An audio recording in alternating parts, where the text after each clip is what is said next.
مغرب کے بعد تو ڈے چینج ہو جاتا ہے نا؟ جی بہن آپ کو بتا دیے پورا، آپ اعتماد کریں۔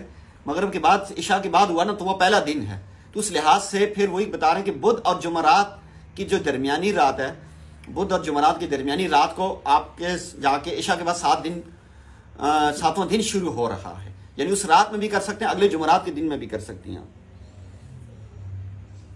بے روزگاری کے لیے خاص دعا بتا دیں۔ فجر کی نماز کے بعد اللہ لطیف بعبادہ یرزق من یشاء وهو القوی العزیز، اور مغرب کی نماز کے بعد یہ آیت مبارکہ 70 مرتبہ پڑھیں، اول آخر 3 دفعہ درود ابراہیمی پڑھیں۔ فجر کے بعد سورہ اخلاص جتنی زیادہ پڑھ سکتے ہیں، 100 دفعہ 200 دفعہ 300 دفعہ 1000 دفعہ جتنی زیادہ پڑھیں گے اللہ پاک مہربانی فرمائیں گے۔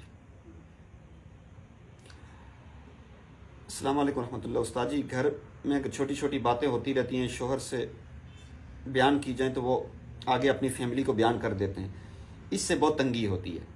اچھا، یہ کیا بات ہے؟ یہی بات ہے، یہ مردوں کی تربیت نہیں ہوتی ہے۔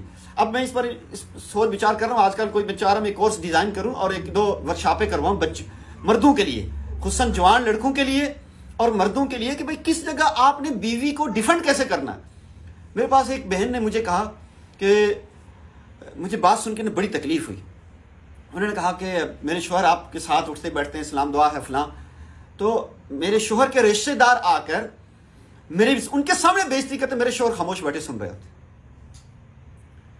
تو یہ چیز ہے نا، یہ تربیت نہیں ہوئی۔ تو میں نے ان بھائی سے ناراض ہوں، میں نے کہا یہ کیا بات ہے؟ ٹھیک ہے، آپ دونوں کے آپس میں اونچ نیچ جو چیزیں ہسبینڈ وائف کے معاملات چلتے ہیں، لیکن آپ کی بیوی کو کوئی دوسرا بندہ اس کی بے عزتی کرے اور آپ کے سامنے باتیں سنیں، آپ کیسے خاموش ہوں؟ کہ نہیں، بالکل آپ کو اجازت نہیں ہے۔ سگے بہن بھائیوں کو، والدین کو اجازت نہیں دینی چاہیے کہ جب اٹھیں اور اٹھ کے آپ کی بیگم کو بات کریں۔ یہ ہمارے معاشرے میں یہ کمزوری ہے کہ مردوں کو بھی یہی باتیں نہیں سکھائی جاتی۔ اس لیے یہ جو میں اب آپ کو کہہ رہا ہوں نا، 1 کروڑ لوگوں تک پہنچائیں، اس کی وجہ یہی ہے کہ یہ دعوت، یہ ویڈیوز، یہ بیانات 1 کروڑ لوگوں تک پہنچانے کی وجہ یہی کہ تاکہ سیکھیں لوگ، کسی کے ساتھ زیادتی نہ ہو۔ اب کیا بات، اب یہ جو بات آپ کہہ رہی ہیں کہ وائف جا کے ہسبینڈ سے بات کرتی، اچھا ایک تو پہلی آپ کے لیے، خواتین کے لیے نصیحت ہے کہ ہر چھوٹی چھوٹی بات بھی شوہر سے جو بیان کرنے والی عادت ہے، یہ اچھی عادت نہیں ہے۔ اتنی سی چھوٹا سا کسی کے ساتھ ہلکی سی اونچ نیچ ہو گئی، بہت قطرے جتنی، جس کو قطرہ بولتے ہیں نا، اس کو بھی جا کے بیان کر رہی ہوتی ہیں، یہ عورتوں کی اچھی عادت نہیں ہے۔ جو تھوڑی سی بات، کوئی معقول بات ہو، بیان کرنے والی بات ہو، اس کو بیان کیا کریں۔ ہر چھوٹی چھوٹی جو عادت ہوتی ہے نا بات بیان کرنے والی، یہ کمزوری کی علامت ہوتی ہے۔ وہ اگنور کرنا ہوتا ہے، معاف کرنا ہوتا ہے، آگے بڑھنا ہوتا ہے۔ لیکن بعض فیملی میں ایسی چیزیں ہوتی ہیں کہ زیادتیاں ہوتی ہیں، کوئی ایسی زیادتی والی بات ہے، کسی کی کوئی غلط بات ہے، تو وہ ضرور ہسبینڈ کے ساتھ شیئر کرنی چاہیے۔ ہسبینڈ وائف دونوں کے ایک دوسرے کے ساتھ بہت پرخلوص اعتماد والا رشتہ ہونا چاہیے، ایک دوسرے سے اپنی ایسی ڈسکشن بیٹھ کے کرنی چاہیے۔ اور اگر کوئی زیادتی کر رہا ہے، ساس زیادتی کر رہی ہے، نند زیادتی کر رہی ہے، دیور کی طرف سے مسئلہ، کوئی کسی اور رشتے کی طرف سے مسئلہ ہے، تو ظاہر ہے وائف کے پاس ہسبینڈ نہیں ہو تو اسی کے ساتھ بیان کرے گی۔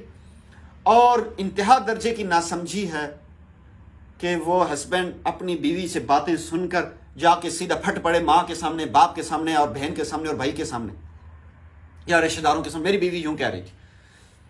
تو پلیز اس طرح کی بالکل ایسی حرکت نہیں کرنی چاہیے۔ اب آپ کو کیا کرنا چاہیے؟ آپ ان کو بتانا چاہیے کہ پلیز میرا اور آپ کا رشتہ بہت مقدس رشتہ ہے، اور میں جو آپ سے بات کرتی ہوں، پلیز اللہ کے لیے جا کے ان سے نہ بات کیا کریں۔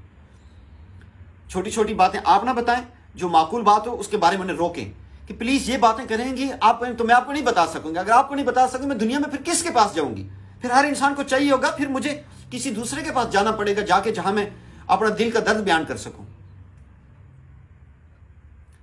عموماً ہم نے دیکھا کہ عورتیں دوسرے مردوں کے پاس اس لیے جاتی ہیں کہ اپنے ہسبینڈ سننے کے لیے تیار نہیں ہوتے، یا دوسری دوستوں سے اس لیے بیان کرتی ہیں کہ اپنے ہسبینڈ سننے کے لیے تیار نہیں ہوتے۔ تو بہرحال آپ ان کو سمجھائیں بھی، دعا بھی کریں، اور ریکویسٹ کریں ان سے اچھے طریقے سے بیٹھ کر۔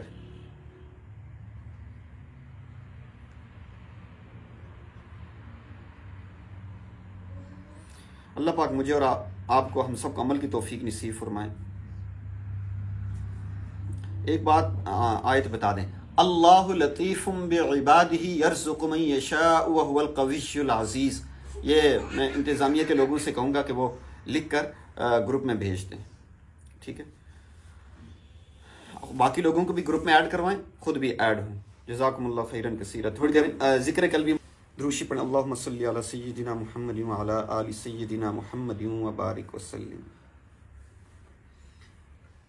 اپنی آنکھیں بند کر کے اپنے سر کو جھکا لیں۔ دنیا اور دنیا میں جو کچھ ہے سب سے ہٹ کٹ کے ایک پیارے اللہ، محبوب اللہ کی یاد میں ڈوب جائیں۔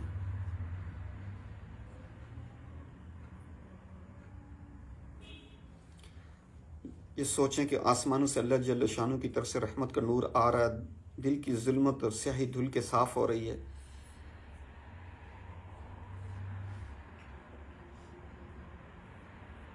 ہمارا دل روشن ہو کے کہہ رہا ہے اللہ اللہ اللہ۔